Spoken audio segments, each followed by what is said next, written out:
ya. Jadi kalau dulu pertama kali teori kepemimpinan itu yang terkenal adalah teori orang besar, atau mungkin sering didengar dengan great man theory ya. Jadi teori itu menegaskan bahwa tokoh-tokoh besar menentukan perang, damai, nasib rakyat, dan lain-lain. Maksudnya apa? Apa yang terjadi ya oleh kita dari dulu sampai sekarang, sejarah yang terjadi, perubahan sosial yang terjadi, hal-hal besar dalam perubahan sosial itu ditentukan oleh orang-orang ya, atau tokoh-tokoh besar gitu ya. Jadi tokoh-tokoh besar lah yang menentukan sebenarnya nasib kita tuh mau dibawa kemana. Itu adalah teori orang besar ya. Dia menyebutkan bahwa tokoh-tokoh besar lah yang menentukan perang, damai, nasib rakyat, dan lain-lain. Jadi tokoh yang menentukan. Tapi kemudian hal ini dibantah dengan munculnya teori lingkungan. Teori lingkungan menyebutkan bahwa kemunculan pemimpin itu disebabkan waktu, tempat, dan keadaan. Jadi menurut dia bukan tokoh lah yang menentukan perang, tapi karena situasi itu lingkungan itu memang kita saat itu akan menuju, atau kita punya masalah gitu ya, atau kita menghadapi sesuatu hal perubahan, karena situasi seperti itulah makanya muncul pemimpin. Jadi pemimpin itu lahir dari situasi yang memang membutuhkan pemimpin. Kalau situasinya nggak membutuhkan pemimpin, pemimpin itu tidak akan lahir. Jadi kebalikannya dari teori orang besar.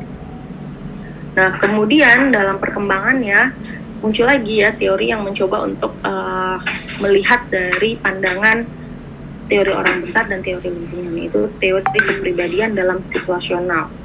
Dia menyatakan bahwa teori ini menyatakan bahwa pemimpin itu lahir akibat interaksi antara orang dengan kepribadian yang kuat dengan faktor situasional. Jadi dia mencoba untuk menggabungkan semuanya. Jadi pemimpin itu adalah interaksi orang ya, seseorang itu. Kalau syaratnya dia bukan orang biasa, dia punya kepribadian yang kuat gitu. Karena mengacu pada teori orang besar tadi, tapi ada juga interaksi dengan faktor lingkungan. Jadi tidak mungkin aktor itu muncul ya kalau dia tidak punya kepribadian yang kuat, dan lingkungan pun tidak membuat situasi kita butuh pemimpin. Jadi kalau misalnya lingkungannya tidak membuat kita butuh pemimpin, mau ada orang yang berkarakteristik kuat pun tidak akan muncul pemimpin itu. Jadi dia mencoba untuk menengahi teori orang besar dan teori lingkungan gitu ya. Dan kemudian berkembang lagi menjadi namanya teori sistem, muncul teori sistem, yaitu pertemuan antar berbagai faktor ya, baik itu kepribadian, sifat golongannya, situasi dan kejadian. Ini sudah lebih kompleks, jadi tidak hanya mempertimbangkan kepribadian yang kuat ya, tapi juga mempertimbangkan dan faktor situasionalnya juga sudah lebih tentang situasi kejadian apa saat itu. Otomatis situasi dan kejadian yang berbeda akan menghasilkan peluang pemimpin yang berbeda gitu, dan bagaimana peluang itu cocok dengan kepribadian dan sifat golongan itulah yang akhirnya memunculkan pemimpin. Suara saya jelas atau putus-putus? Tadi sempat putus-putus Ibu. Oke, sekarang jelas ya, sudah jelas. Baik.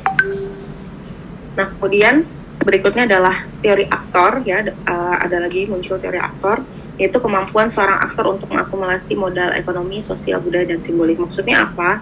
Jadi pemimpin itu ya muncul bukan karena dia, kalau tokoh orang besar nih, dia cenderung memang kita tuh sudah punya bakat gitu ya dari lahir untuk menentukan perang, damai, dan sebagainya. Itu bukan karena kepribadian kita gitu ya, bukan karena lingkungan membutuhkan kita, tapi karena seseorang aktor itu mampu ya untuk mengakumulasi modalnya. Jadi dia menguasai sumber daya ekonomi. Semakin dia banyak menguasai sumber daya yang ada, entah itu ekonomi ya, budaya, politik, simbolik, dia akan menjadi pemimpin yang semakin kuat. Jadi perkembangan teorinya dari teori orang besar sampai nanti teorinya diulas lagi di KOK. Nah, itu adalah kembangan teori. Nah, berikutnya adalah apa sih dimensi kepemimpinan? Kepemimpinan ya terdapat dalam golongan atau komunitas kecil maupun dalam suatu nation. Kepemimpinan adalah interaksi antara pemimpin dan yang dipimpin dalam hal kekuasaan untuk mengarahkan menuju tindakan kolektif ya tadi. Jadi kepemimpinan itu bukan merujuk pada individu, tapi dia lebih kepada konsep sosial politik ya terkait dengan bagaimana yang dia pimpin dan lingkungan. Nah, kepemimpinan itu adalah pertemuan antara berbagai faktor ya, kepribadian, sifat, golongannya, dan situasi atau kejadian. Nah, kita pakai yang Kartodiju pakai di sini adalah teori kepemimpinan yang tadi ya, yang berkembang. Nah, jadi kalau kita bicara kepemimpinan, maka yang kita rujuk bukan lagi orangnya, tapi kita sudah merujuk jauh lebih dari itu ya. Dia memang ada dalam golongan kecil maupun nation, jadi maksudnya dari komunitas yang kecil sampai besar. Kemudian dia juga melihat interaksi antara yang dipimpin dan yang memimpin, dan harus mempertimbangkan antara bagaimana kepribadian pemimpin, sifat golongannya, dan situasi serta kejadian. Gitu. Makanya nanti di gaya kepemimpinan ada faktor-faktor yang kita melihat sejauh apa sih keterlibatan yang dipimpin, karena tadi memang kepemimpinan adalah interaksi di antara dua itu. Nah, secara konsep ya, kepemimpinan bisa dilihat dari dua konsep. Pertama, kepemimpinan sebagai proses, di mana kepemimpinan difokuskan kepada apa yang dilakukan pemimpin, yaitu proses di mana para pemimpin menggunakan pengaruhnya untuk memperjelas tujuan organisasi bagi para pegawai, bawahan, atau yang dipimpinnya, memotivasi mereka untuk mencapai tujuan tersebut, serta membantu menciptakan suatu budaya produktif dalam organisasi. Nah, di sisi lain, kepemimpinan juga bisa dilihat sebagai atribut, yaitu adalah kumpulan karakteristik yang harus dimiliki oleh seorang pemimpin. Jadi, melihat kepemimpinan itu tidak cuma melihat individunya aja ya, dan apa yang dimiliki oleh individu tadi. Misalnya, karakteristik menjadi seorang pemimpin harus kalau di KOK tuh nanti dijelaskan harus berpandangan holistik ya, jangan terjebak dalam solusi-solusi yang terlalu rumit sehingga malah tidak bisa dijalankan oleh anggotanya. Nah, itu adalah karakteristik pemimpin, itu juga kepemimpinan. Tapi bagaimana proses pemimpin itu menjalankan roda organisasinya, anggotanya, itu pun kepemimpinan. Jadi bayangkan proses kepemimpinan itu memang adalah hal yang pada pemimpin dan lingkungannya gitu. Jadi itu semua bisa dianalisis karena memang itu bagian dari kepemimpinan. Jadi memang ruang analisis dari kepemimpinan ini luas gitu ya.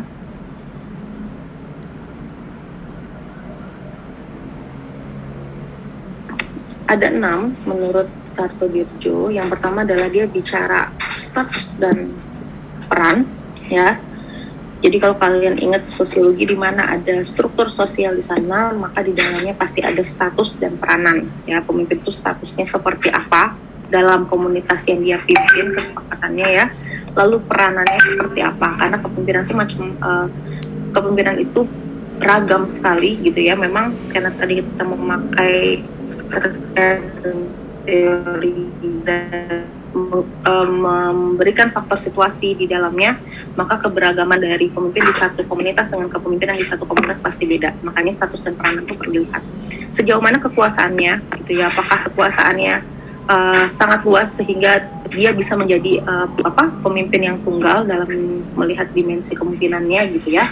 Ataukah memang dibutuhkan peran-peranan pemimpin yang tidak ada pada satu pemimpin? Misalnya contohnya ya, ada pemimpin-pemimpin yang tugasnya, kalau kalian nanti di KOK itu belajar, ada pemimpin yang memang tugasnya lebih kepada memastikan aturan berjalan, ada pemimpin yang tugasnya atau peranannya itu lebih kepada meningkatkan kekompakan. Nah, ada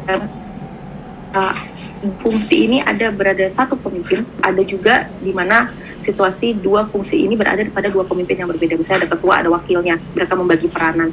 Nah, ini semua ya, interaksi ini semua tuh adalah dimensi kepemimpinan.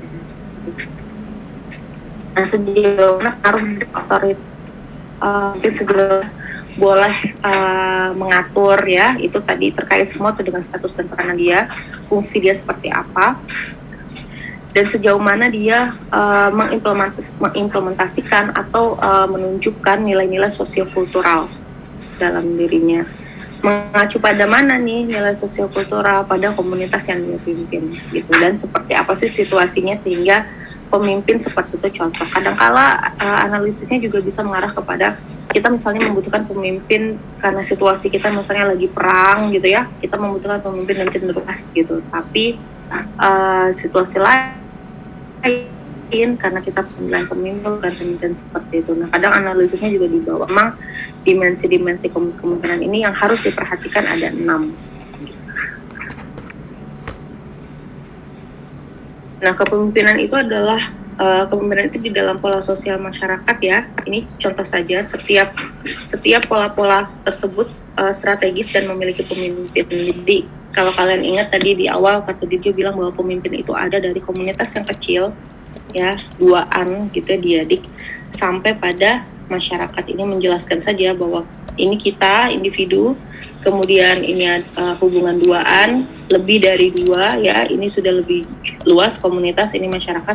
Nah, pemimpin itu ada di setiap lingkaran ini.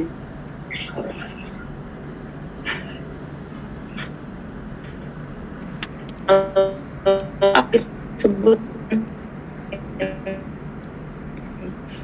Nah, kepemimpinan lokal adalah interaksi yang terbangun antara pemimpin dan yang dipimpin dalam hal kekuasaan untuk mengarahkan menuju tindakan kolektif tingkat lokal. Jadi,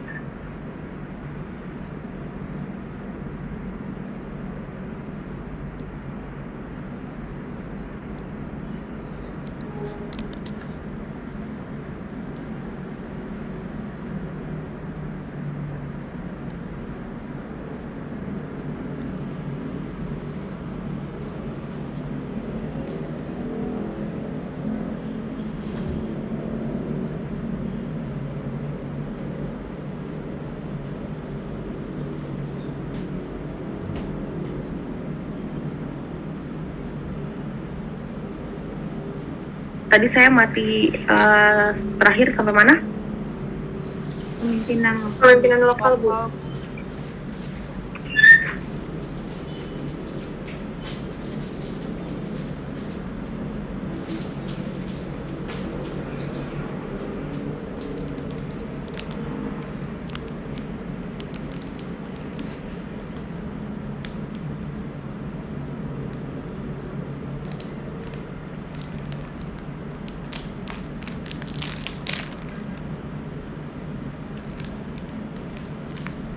Oke, terakhir tadi saya sampai mana? Ini udah belum? Baru sampai ini. Oke. Sampai kelompok strategis sudah? Belum, Ibu. Baru sampai yang di tingkat lokal. Oke. Nah, kadang ya kepemimpinan lokal itu kita sebut juga di desa itu kelompok-kelompok strategis ya, atau nah, apa sih yang dimaksud dengan kelompok strategis?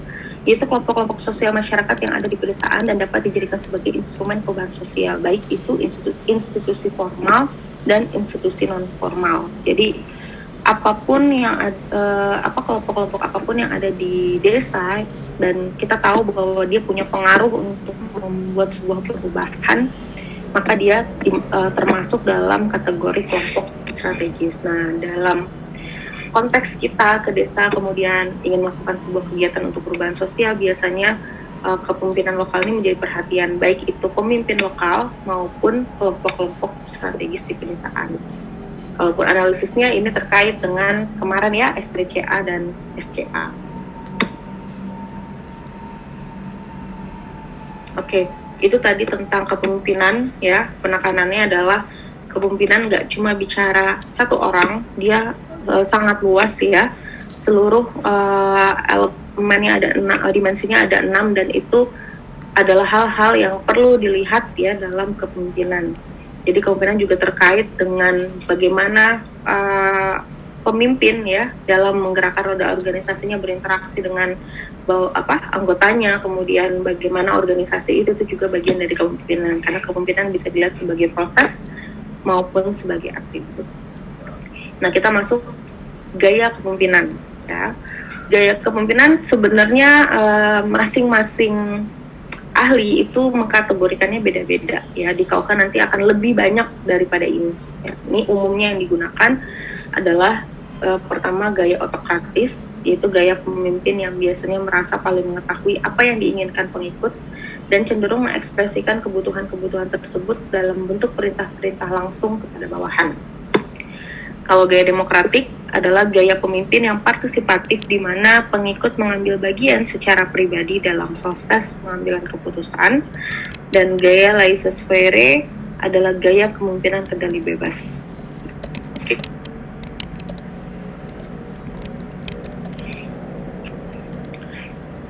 Ciri pilihan gaya yang pertama itu keputusan berada di tangan seorang pemimpin, jadi pemimpinlah yang mengambil keputusan.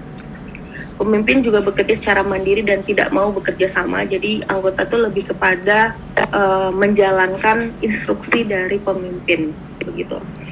Nah, pemimpin lebih banyak daripada pujian karena posisinya adalah anggota itu mengerjakan instruksi dari pemimpin dan pemimpin sifatnya mengkoreksi ya, atau melihat, mengevaluasi bagaimana kinerja dari anggota, apakah sesuai dengan kebutuhan yang diinginkan oleh pemimpin.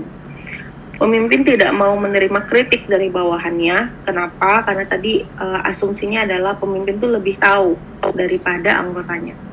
Kemudian komunikasi yang berjalan satu arah karena lebih kepada instruksi, jadi bukan diskusi untuk bersama-sama mengambil keputusan. Kemudian mendasarkan diri pada kekuasaan dan paksaan mutlak yang harus dipatuhi. Jadi maksudnya, saya pemimpin, saya punya otoritas, saya punya legalitas, tugas kamu sebagai anggota adalah ngikutin apa kata saya. Jadi baliknya ke situ gitu ya. Kemudian pengawasan terhadap sikap, tingkah laku, perbuatan atau kegiatan para bawahannya dilakukan dengan sangat ketat, karena dia ingin apa yang dia sudah rencanakan harus berjalan sesuai dengan apa yang dia rencanakan gitu ya, sesuai apa yang dia gambarkan. Kemudian mengidentifikasi tujuan pribadi sebagai tujuan organisasi. Jadi cenderung kalau pencirian gaya otokratik itu tujuan pribadinya itu sejalan ya dengan tujuan organisasi, bahkan sampai pada tujuan organisasi itu sama tujuan pribadinya sama gitu. Jadi dengan cara mencapai tujuan organisasi berarti tujuan pribadinya juga harus tercapai. Ada pertanyaan, pemimpin kayak gini bagus apa enggak gitu ya. Kalau bagi saya pemimpin seperti ini bagus jika memang situasinya membutuhkan pemimpin seperti ini.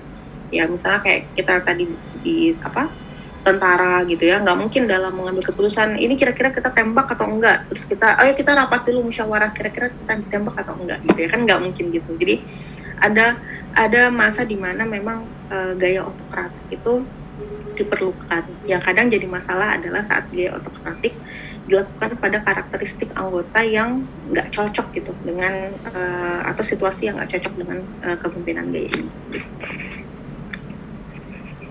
Nah, bagaimana pencirian gaya demokratik? Jadi pemimpin dan bawahan sama-sama terlibat dalam pengambilan keputusan. Nah, ini sebenarnya menjadi titik poin dalam gaya demokratik, bahwa masyarakat tuh ikut mengambil keputusan. Ada kasus di mana banyak sekali dalam analisis gaya kepemimpinan ya, entah nanti kalian turun lapang ataupun kalian menganalisis di praktikum atau nanti kalian skripsi, saat pemimpin itu saat responden itu ditanya, apakah ditanya oleh pemimpin terkait dengan keputusan A gitu ya, lalu responden menjawab iya, maka harus dibedakan kalau pemimpin yang hanya bertanya, tapi keputusan itu saat diambil dari dia juga, terserah dia mempertimbangkan dari masyarakat atau tidak, itu bukan gaya demokratik gitu.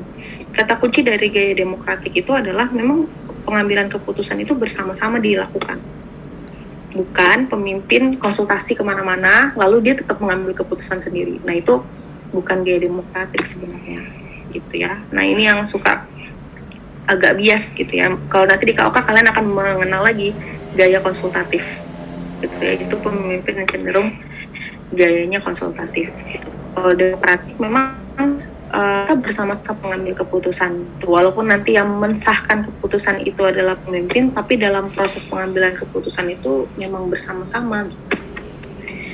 Nah, kemudian pemimpin menerima kritik, saran, dan pendapat dari bawahan, karena memang di gaya demokratik itu posisi itu cenderung sebenarnya lebih ke setara, tapi ada perbedaan peran dan otoritas ya. Kemudian pemimpin bersedia bekerja sama dengan bawahan, karena memang dalam pengambilan keputusan bawahan tuh tetap punya peran, sehingga memang nilai yang harus dibangun adalah nilai bekerja sama ya. Kemudian memberikan perintah disertai dengan arahan dan bimbingan. Jadi kenapa? Karena memang semua itu kesepakatan yang kita lakukan bersama gitu ya. Kalau tadi kan autokratik itu cenderung dia sudah memberikan instruksi jelas dan kita nggak perlu tahu gitu kenapa sih kita harus melakukan itu. Tapi beda dengan demokratik. Demokratik itu harus menjaga kapasitas anggotanya itu tidak ada yang timpang. Kenapa? Karena itu untuk pengambilan keputusan. Jadi bayangkan kalau kita harus menggunakan gaya demokratik, tapi anggota kita itu punya kapasitas yang timpang, itu bakalan susah. Gitu. Jadi makanya kenapa arahan dan bimbingan itu perlu gitu ya untuk dilakukan. Saya putus-putus atau masih lancar?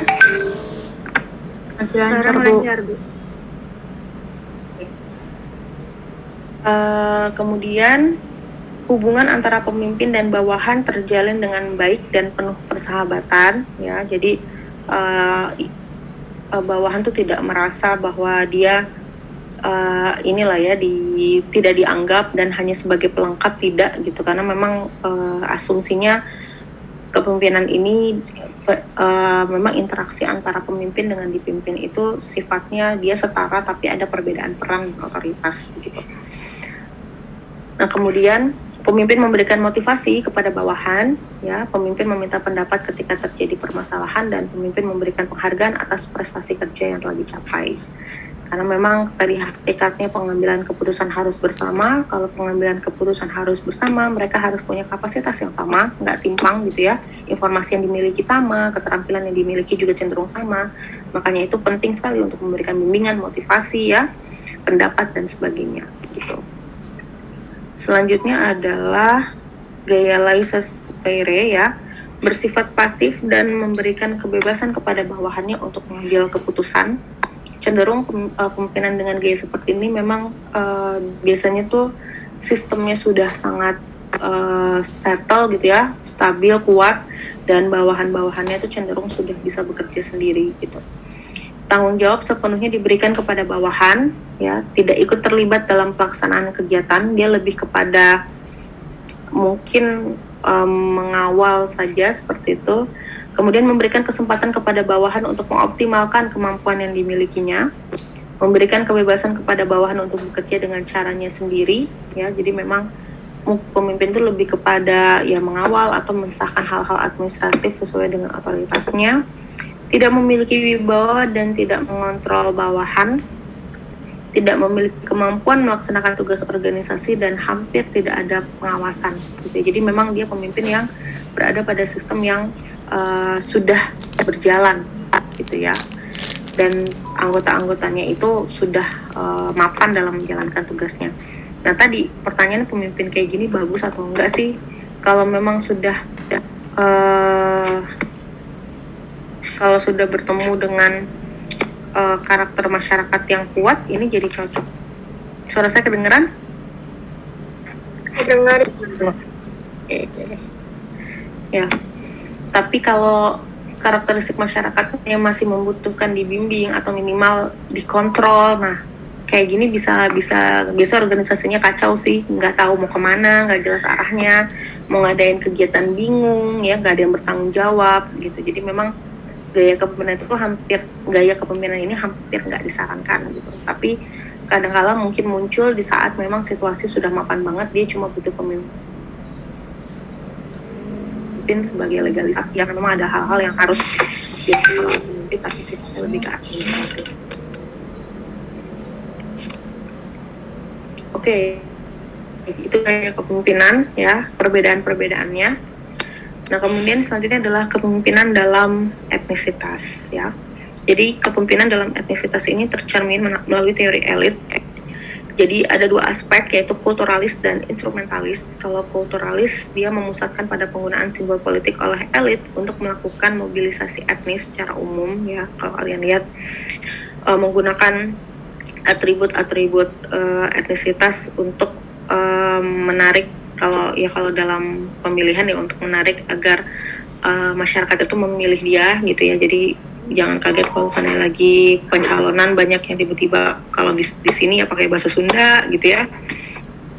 Kalau di daerah tempat pakai baju adat dan sebagainya. Itu adalah salah satu aspek kulturalis ya dalam kepemimpinan. Ada juga instrumentalis, memusatkan pada strategi manipulatif dari elit yang memiliki kuasa untuk mempengaruhi atau menggerakkan dukungan massa berbasis etnis. Misalnya dia tokoh di dalam kelompok etnis tertentu, dia didengar, lalu dia menggunakan kekuasaan itu untuk menggerakkan massa untuk memenuhi tujuannya dia, entah itu tujuan pribadi atau entah itu tujuan organisasi gitu. Jadi ini fokus kepemimpinan dalam etnisitas dilihat dari kulturalis dan instrumentalis. Nah, sejauh mana sih kita melihat pengaruh ya? Tadi kita udah bicara konsep kepemimpinan, bagaimana kepemimpinan berinteraksi dengan anggotanya gitu ya. Sekarang kita melihat pemimpinnya. Sejauh mana kita mengatakan pemimpin itu berpengaruh atau tidak? Ya, ada banyak ukurannya. Salah satunya ya, pengaruh aktor itu ditentukan oleh kemampuan aktor mengakumulasi modal ekonomi, sosial, budaya, dan simbolik. Pakai teori aktor yang terakhir. Ya, jadi kalau kita mau lihat sejauh mana sih sebenarnya pengaruh aktor ini, ada juga analisis yang melihat berapa banyak orang yang ikut sama dia gitu ya. Tapi kalau ke situ penjelasannya kurang lengkap karena kita nggak bisa menjawab karena apa sih, karena konsep apa dia berpengaruh. Nah, kalau pakai teori ini aktor, dia mengidentifikasi pengaruh aktor itu ada banyak ya. Ini sebenarnya kita menggunakan indeks Casey, CASEY sebenarnya. Tapi indeks Casey ini sebenarnya dia diturunkan dari Bourdieu ya, tentang modal. Jadi sebenarnya dari Bourdieu dan Casey. Nah, dia merumuskan indeks pengaruh aktor yang terdiri dari modal manusia, modal sosial, modal ekonomi, modal institusi, modal simbolik, modal budaya, modal moral. Semakin banyak orang mengakumulasi modal-modal ini, maka dia akan semakin punya pengaruh gitu. Jadi contohnya jangan kaget, para pengusaha sekarang kan punya modal ekonomi. Kenapa dia tetap aja pengen jadi aparatur pemerintah atau jadi presiden, kayak jadi anggota dewan kayak gitu ya? Karena apa? Dia ingin mencari modal lain supaya dia semakin settle gitu. Entah itu dia lari ke modal institusi ya, atau dia modal simbolik gitu ya, atau dia modal sosial gitu. Jadi, dan kenapa para aktor-aktor pemerintahan ya, elit-elit pemerintahan itu tetap juga pengen kaya gitu ya, atau menggandeng pengusaha media apa, karena dia memang ingin memperluas kepemilikan aktor tadi, kepemilikan modalnya tadi. Karena memang asumsinya semakin banyak modal yang kita kuasai, kita akan semakin kuat gitu. Nah, ini adalah rincian dari setiap modal ya. Modal manusia itu adalah kombinasi dari kemampuan dan keterampilan, pengalaman serta pendidikan. Modal manusia biasanya dilihat dari dua hal, yaitu pengalaman dan pendidikan. Pengalaman dibagi menjadi dua, yaitu pengalaman pemimpin di bidangnya dan pengalaman pemimpin di luar bidang yang ditekuninya. Jadi kalau aktor-aktor atau pemimpin-pemimpin yang berpengaruh ya, kemudian kita cek ternyata dia berpengaruh karena modal manusia yang dia miliki, maka cenderung dia itu berpengaruh atau dia bisa mempengaruhi orang lain karena memang kemampuan di dalam dirinya. Jadi dia punya keterampilan dan dia punya pengalaman. Contohnya, kalau dia itu kepala desa ya, mungkin sebelum jadi kepala desa dia udah pernah jadi KUR, udah pernah jadi ketua RT, masuk pada kategori dia punya pengalaman di bidangnya. Tapi mungkin sebelum di KUR ya, dia itu dulunya pernah ikut organisasi dan jadi ketua juga, walaupun gak ada dengan organisasi pemerintahan.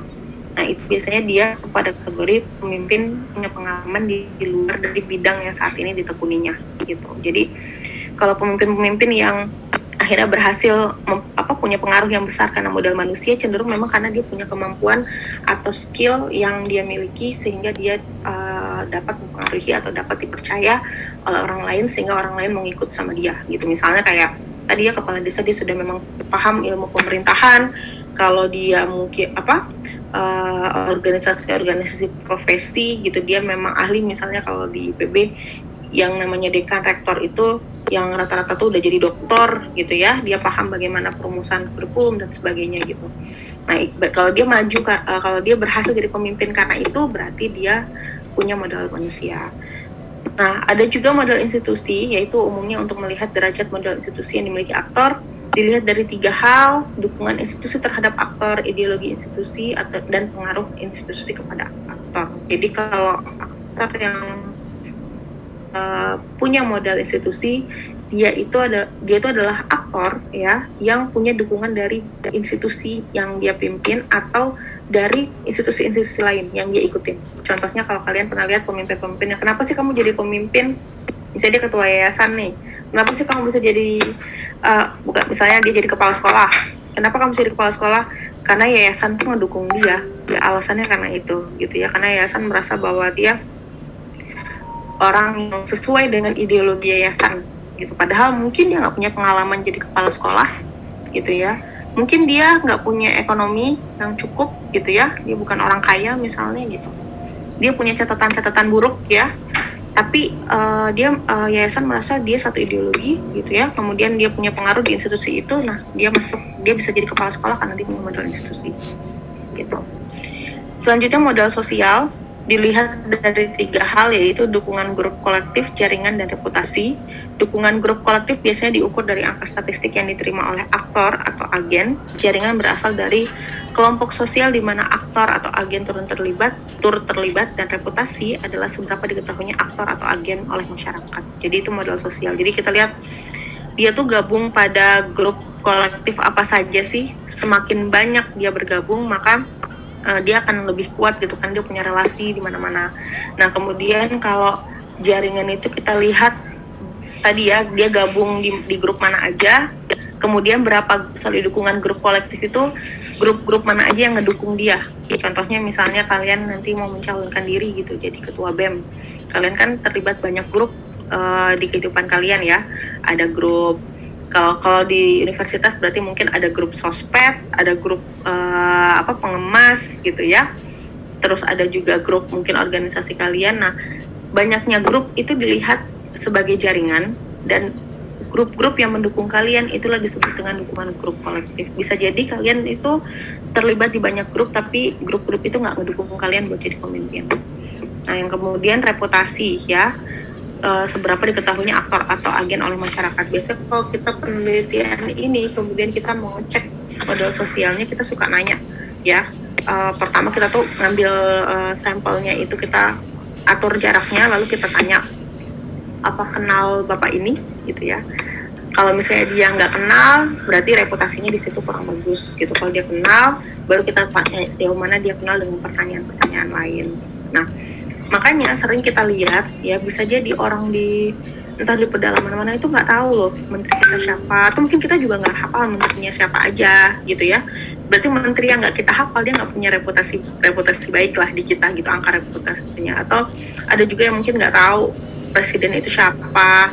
Kalau kepala desa sering banget saya temuin. Saya misalnya datang ke ujung desa, kemudian mampir ke warung, lalu saya tanya, ibu kenal bapak ini gitu, siapa, nggak tahu gitu. Nah, berarti sebenarnya dia nggak terlalu ini, orang cuma tahu kepala desa aja, tapi nggak tahu mungkin orangnya yang mana, namanya siapa gitu, karena saking hanya sekedar, oh iya kita punya kepala desa, kita harus ngikutin kepala desa. Ada juga modal simbolik ya, simbol yang melegitimasi atau membuktikan dominasi melalui strata sosial atau pembeda terhadap orang lain. Modal simbolik dapat dilihat dari 2 hal, yaitu prestise yang dibawa dan gelar. Biasanya simbolik itu dia punya atribut-atribut simbolik yang melekat di dalam diri dia. Misalnya dia keturunan bangsawan, ada di namanya, itu modal simbolik gitu ya, RA. Atau misalnya dia termasuk keluarga yang disegani, dan dia menyandang nama belakang keluarga itu juga bagian dari modal simbolik. Jadi ada gelar-gelar yang diberikan gitu, yang dia bawa, dan gelar itu prestisius gitu. Jadi dia sangat kita tahu oh dia nih bukan orang sembarangan gitu. Mungkin kekayaannya biasa aja, tapi dia punya keturunan yang disegani oleh orang-orang. Nah, model ekonomi ya produksi material dan pertukaran atau perdagangan uang atau materi yang dihasilkan seseorang, baik dagang dan produksi sendiri, secara umum yang ditonjolkan adalah seberapa kuat dukungan finansial atau kekayaan yang dimiliki kandidat atau pemimpin lokal. Jadi kalau orang-orang yang akhirnya memiliki pengaruh karena dia kaya, ya berarti dia punya modal ekonomi. Karena banyak juga kondisi di mana kenapa sih kita ngikutin pemimpin itu, ya sederhana, dia punya uang, ya dia sering ngebantu, mungkin dia sering menggunakan asetnya dalam bentuk apapun untuk kebutuhan masyarakat sehingga masyarakat ikut ke dia. Memang bahayanya kalau pemimpin yang maju karena modal ekonomi, nanti kalau dia nggak memberikan lagi bisa jadi dia nggak berpengaruh lagi gitu ya, akan dicari lagi mana sih orang yang punya modal ekonomi lebih kuat lagi gitu. Lalu modal budaya adalah pemilikan agen atas benda-benda material yang dianggap memiliki prestise tinggi, pengetahuan dan keterampilan yang diakui otoritas resmi, dan kebiasaan gaya pakaian, cara berbicara, selera makan, gerak-gerik tubuh dan sebagainya yang merupakan wujud dari posisi objektif aktor atau agen. Atau bahasa sederhananya adalah sejauh mana sih pemimpin itu dapat mengimplementasikan karakteristik budaya di dalam dirinya dalam bentuk apapun, kebiasaan, pengambilan keputusan, cara bicara, ya. Kalau kalian lihat ada beberapa orang yang memang mempertahankan cara bicaranya sesuai dengan budayanya, atau misalnya dia selalu menggunakan atribut-atribut budaya yang melambangkan kekuasaan, entah itu keris, ya, atau apapun gitu. Kalau pemimpin itu berpengaruh karena ini, maka pemimpin itu dianggap sebagai pemimpin yang memiliki modal budaya. Nah, kemudian terakhir adalah modal moral. Umumnya modal moral dapat dilihat dari opini publik terhadap aktor atau agen yang memiliki tujuan yang jelas dan bermanfaat untuk masyarakat. Jadi ada juga pemimpin-pemimpin yang mungkin dia nggak punya skill, ya, nggak punya jaringan, tapi orang menganggap dia sebagai orang yang baik, yang bersih, kemudian kalau dikasih pekerjaan jujur dan bermanfaat. Nah, orang-orang kayak gini berarti dia memiliki modal moral. Dari selama yang saya lakukan, ya, jarang ada satu aktor yang hanya punya satu modal gitu. Dia punya kombinasi. Tapi memang biasanya ada yang paling dominan di antara itu. Tapi jarang yang dia cuma punya satu, ya. Tapi kalau punya tujuh-tujuhnya juga sedikit. Pernah saya temukan di nilainya kecil-kecil gitu. Jadi dia paling tinggi tetap di modal sosial, kalau nggak modal manusia, lalu yang lainnya itu kecil-kecil nilainya. Oke. Tadi ukuran, ya. Nah, case itu diukurnya karena indeks, dia ada poinnya, jadi ada indikatornya. Kalau dia begini nilainya 1, 2, ya, sampai ada yang 0 atau minus juga ada. Nah, kita masuk ke peran pemimpin dan kelompok strategis di pedesaan. Nah, ini, ya, siapakah kelompok strategis di desa? Tadi sudah disinggung, kelompok strategis adalah kelompok-kelompok sosial masyarakat yang ada di pedesaan dan dapat dijadikan sebagai instrumen perubahan sosial. Siapa mereka? Kalau institusi formal desa, ada aparatur desa, ya, PKK, LSM, Karang Taruna, kelompok tani, kelompok olahraga, lembaga pendidikan, kelompok guru, ya. Kalau non formal ada majelis taklim, Premdes, preman desa juga termasuk, arisan ibu-ibu, arisan tenaga kerja, dan lain-lain. Jadi pokoknya intinya kelompok yang bisa memberikan pengaruh ke masyarakat gitu, ya. Mau pengaruh baik, mau pengaruh buruk, selama dia bisa memberikan pengaruh, maka dia sebenarnya kelompok strategis di pedesaan. Makanya kalau beberapa perusahaan yang melakukan CSR ke desa-desa, biasanya mereka pasti pegang Premdes. Mereka berusaha ngedeketin preman desa. Bukan karena cuman untuk sebagai agen perubahan, ya, supaya mereka nggak diganggu misalnya gitu tadi. Tapi salahnya dalam melakukan pengembangan masyarakat, mungkin CSR itu lebih banyak memainkan modal ekonomi. Jadi wajar saja kalau seandainya jadinya intinya mana nih bantuannya terus itu, karena memang orang nurut karena kemampuan modal ekonominya, bukan dia membangun modal-modal lainnya gitu. Nah, selanjutnya adalah Apa sih peran pemimpin dan kelompok strategis di desa? Yang pertama adalah mengatasi persoalan fundamental di pedesaan. Nanti kita akan bahas apa sih yang disebut dengan persoalan fundamental di pedesaan. Kemudian melawan sistem yang membelenggu di pedesaan. Ekualisasi akibat ketimpangan kemakmuran antar golongan ya. Jadi bagaimana dia mencoba untuk memulihkan kembali ketimpangan kemakmuran itu. Kemudian menuntaskan ketertinggalan daerah, menyaring dan menyesuaikan dengan kebutuhan. Jadi nggak semuanya program yang masuk itu harus dijalankan. Dia melihat mana yang memang sesuai gitu ya dengan kebutuhan desa. Kemudian memperkuat desa dan membangun kawasan pedesaan. Ini sebenarnya gambarannya udah kita banyak bahas juga di pertemuan kemarin ya, contoh-contohnya. Tapi akan kita ulas sedikit di sini ya. Mengatasi persoalan fundamental di pedesaan sudah pasti terkait dengan kemiskinan, kelaparan dan bencana ekologi. Kita udah bahas kemarin bagaimana kalau pangan tidak kita kelola dengan baik, maka daya saing bangsa akan rendah gitu ya. Juga di pedesaan juga seperti itu. Kemudian ini adalah melawan sistem yang membelenggu di pedesaan. Posisinya produk-produk pertanian lokal di desa akan bersaing dengan perusahaan-perusahaan besar.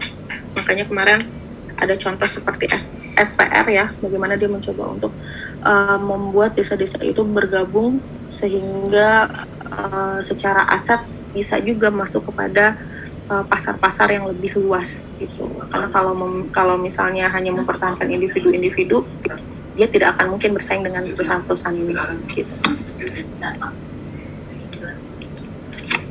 ini adalah akibat-akibat yang dihadirkan dilema di Indonesia.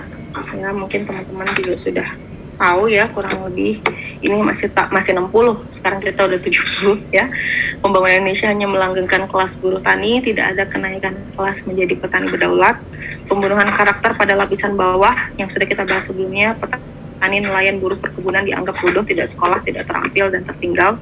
Padahal mungkin kenapa bisa begitu, karena memang mereka tidak bisa mengakses untuk meningkatkan ini gitu ya, bukan karena mereka nggak paham bahwa mereka harus meningkatkan kapasitas, mereka paham tapi memang tidak bisa gitu. Kemudian ironi impor pangan, di mana kelaparan massal karena produksi pertanian bukan untuk pangan tapi komoditi bisnis, jadi sehingga memang mahal, sulit untuk dijangkau gitu ya.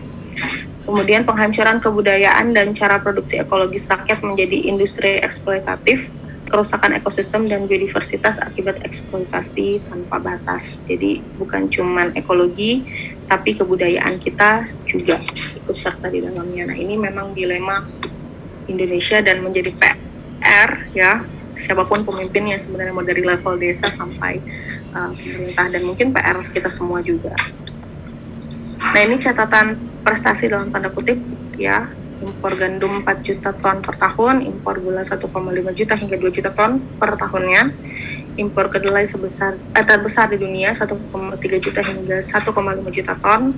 Kemudian impor jagung 600.000 hingga 1 juta ton. Penguasaan produk ternak oleh pihak luar ya. Impor lele dan garam, impor singkong. Ini kondisinya memenuhi kebutuhan pangan lokal ya. Masalahnya apa? Kita udah bahas kemarin ya. Generasi petani yang sudah semakin hilang sehingga nggak mau ada yang jadi petani, lebih baik dia menjual lahannya. Nah, ini akibatnya kalau semakin banyak seperti itu, kita akan semakin banyak lagi yang akan diimpor. Nah, ini yang dimaksud dengan ekualisasi ketimpangan. Ini sama seperti yang saya lupa di sini ya, saya jelasin tentang ketimpangan kepemilikan lahan. Ini adalah tabungan ya, jumlah rekening dan jumlah yang disimpan. Ini adalah jumlah rekening, 97% jumlah rekening di bank ya, itu rata-rata 0 sampai 100 juta aja. Jadi kecil-kecil. Sedangkan yang jumlah simpanannya lebih dari 5 miliar itu cuma 0,3% orang. Itu cuma sedikit orang gitu. Sedangkan asetnya, ini aset ya, paling banyak kan yang ini nih. Berarti kalau dipikir-pikir ya, keuangan yang ada di lembaga keuangan ini siapa yang bisa ngatur? Cuma 0,03% ini kan? Karena kalau sampai 0,03% yang narik uangnya, kolaps ini. Kalau yang 97% yang narik uangnya kolaps nggak? Enggak, cuma 20%. Gitu. Nah, ini yang dimaksud dengan ketimpangan tadi. Gitu. Nah, ini menuntaskan ketertinggalan daerah seperti yang udah dibahas sebelumnya juga di minggu lalu ya. Bagaimana yang merah-merah ini bisa berubah warnanya, gitu. Tahapan-tahapannya kita udah bahas minggu lalu. Dan disinilah peran pemimpin ya di tengah-tengah ini. Bagaimana dia mencoba menyaring dan menyesuaikan kebutuhan orientasi, pengorganisasian dan gerakan. Jadi bagaimana dia menjadi penengah di antara aktor-aktor ini, LSM, pemerintah swasta, lalu aktivitas bisnis yang ada. Tujuannya apa? Membangun dan membangun desa. Di sini peran pemimpin. Jadi memang semuanya itu berpusat pada dia, gitu ya. Dan ini adalah perannya, memimpin dan kelompok strategis di pedesaan. Desa dan membangun kawasan pedesaan, berupa peran pemimpin bisa dilakukan ya. Dalam membangun desa ada bonding, dia memperkuat kapasitas masyarakat. Setelah kapasitas masyarakat kuat, dilakukan bridging, dialog penataan dan pemanfaatan ruang, membangun ekonomi desa, kawasan pedesaan. Baru yang terakhir adalah membangun jejaring rating. Jadi kalau kita ingin membangun perencanaan desa berdasarkan prinsip partisipatif, maka harus melakukan bonding dulu, gitu. Jadi biasanya program penyusunan kawasan pedesaan di daerah-daerah yang dilakukan oleh Kementerian dan IPB, sebelum kita menyepakati kesepakatan kerja, biasanya itu ada peningkatan kapasitas dulu selama seminggu. Jadi mereka tuh disampaikan dulu apa sih yang akan dilakukan, kemudian apa yang diperlukan, materi-materi apa yang diperlukan, karena memang harus bonding dulu, bridging, baru rating. Oh, baik, sudah selesai. Terima kasih. Baik, teman-teman yang ingin ada pertanyaan dipersilakan. Coba saya stop share dulu.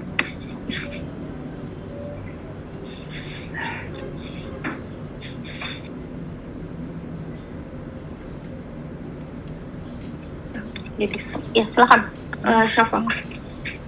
Baik Ibu, terima kasih sebelumnya. Saya izin bertanya Bu, dari yang tadi gaya kepemimpinan itu kan ada 3 ya Bu. Nah, dalam satu kepemimpinan itu, apakah mungkin hanya terdapat satu gaya atau bisa lebih dari satu ya Bu dalam satu kepemimpinan? Mungkin itu, terima kasih Bu. Baik, Syafa.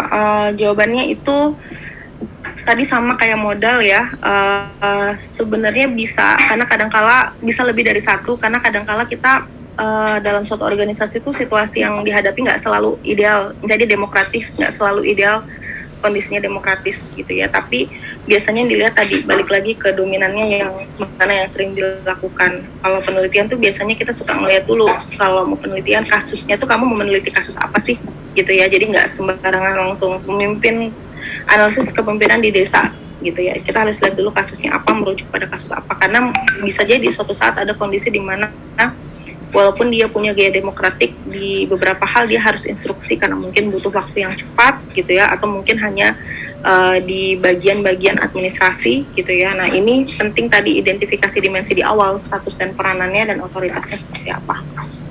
Begitu, Syafa. Baik Bu, terima kasih. Baik, ada lagi?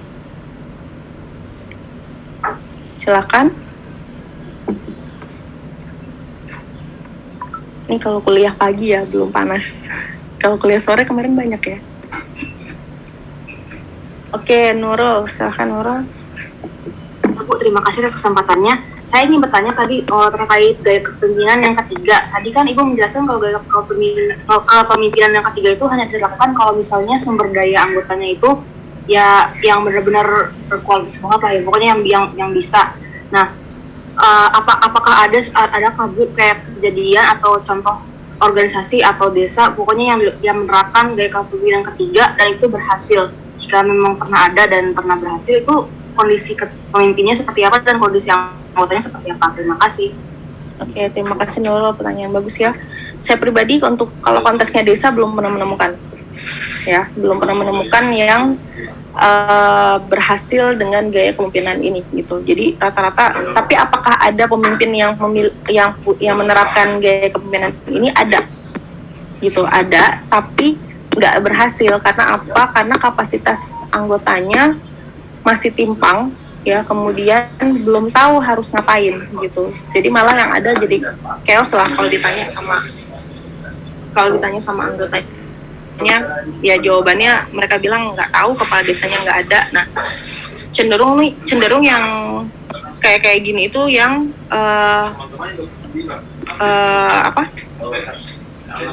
cenderung gaya kepemimpinan. Bentar ya.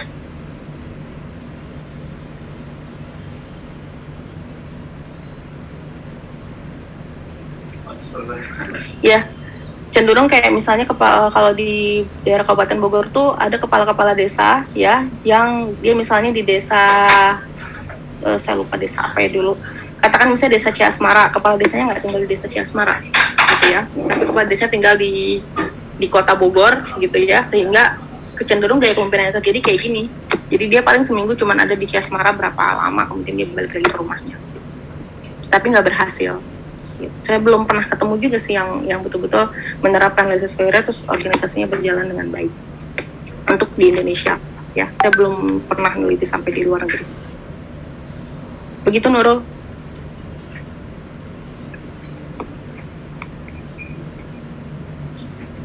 Makasih Bu. Selanjutnya ada yang ingin bertanya lagi? Oke, Dian, silahkan Dian. Baik, terima kasih atas kesempatannya. Bu, izin bertanya terkait gaya kepemimpinan yang demokratik itu kan pengambilan keputusan kan diambil secara bersama gitu Bu. Dan tentunya masyarakat itu kan banyak dan pastinya punya banyak keinginan gitu, dan untuk mengatasi itu kan tentunya harus diberi arahan-arahan, dan selain permasalahan banyaknya pendapat, kemudian adanya ketimpangan dalam pendidikan gitu, kira-kira permasalahan apa saja selain itu terkait terkait penerapan gaya demokratik ini? Terima kasih. Oke, terima kasih Dian.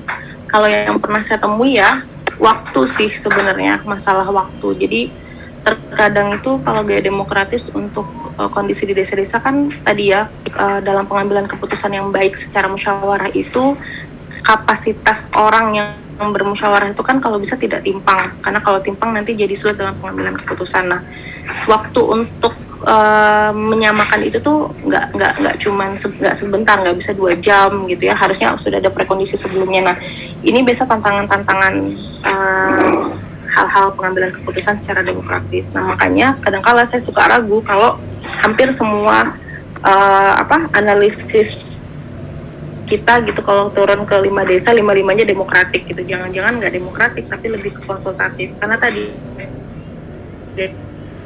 itu butuh waktu selain masalah-masalah yang tadi Dian sampaikan. Begitu Dian. Baik, terima kasih Bu. Bagaimana Dian? Oke. Arum? Iya Bu, jadi Silakan Arum.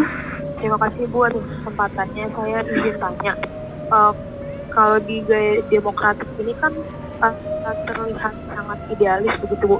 Jadi kalau misalkan di desa, apakah kalau di desa yang maju itu tuh udah pasti kepemimpinan itu demokratik, dan sebaliknya gitu, kalau misalkan desa yang kurang maju itu udah pasti ada yang otoriter atau ada yang di ciri ketiga tadi gitu Bu? Ya, kalau menurut saya sebenarnya tadi balik ya, gaya kepemimpinan yang baik itu sebenarnya adalah yang cocok dengan karakteristik situasinya tadi, karena situasi dan kejadian itu bagian dari elemen kepemimpinan, dimensi kepemimpinan. Nah, nggak semua desa maju itu pasti demokratik ya, ada juga kasus di mana dia maju karena memang kepemimpinannya cenderung autokratik gitu. Jadi ada kondisi di mana yang masyarakat desa tuh nggak mau lah capek-capek mikirin kayak gimana, pokoknya kasih tahu aja gitu ya, kasih tahu aja apa yang harus dilakukan, itu ada, dan menurut saya itu efektif juga kalau memang karakteristiknya seperti itu. Tapi yang suka jadi catatan adalah biasanya kondisi kepemimpinan ini nggak punya keberlanjutan yang lama, karena karakteristik masyarakat kan pasti lama-lama berubah gitu ya. Jadi kalau tidak ada penyesuaian dengan itu, maka cenderung nanti bisa jadi kepemimpinan ini tumbang gitu ya, digantikan dengan yang lain, walaupun kalau proses kepala desa kan pasti ada periode suksesi dan sebagainya ya.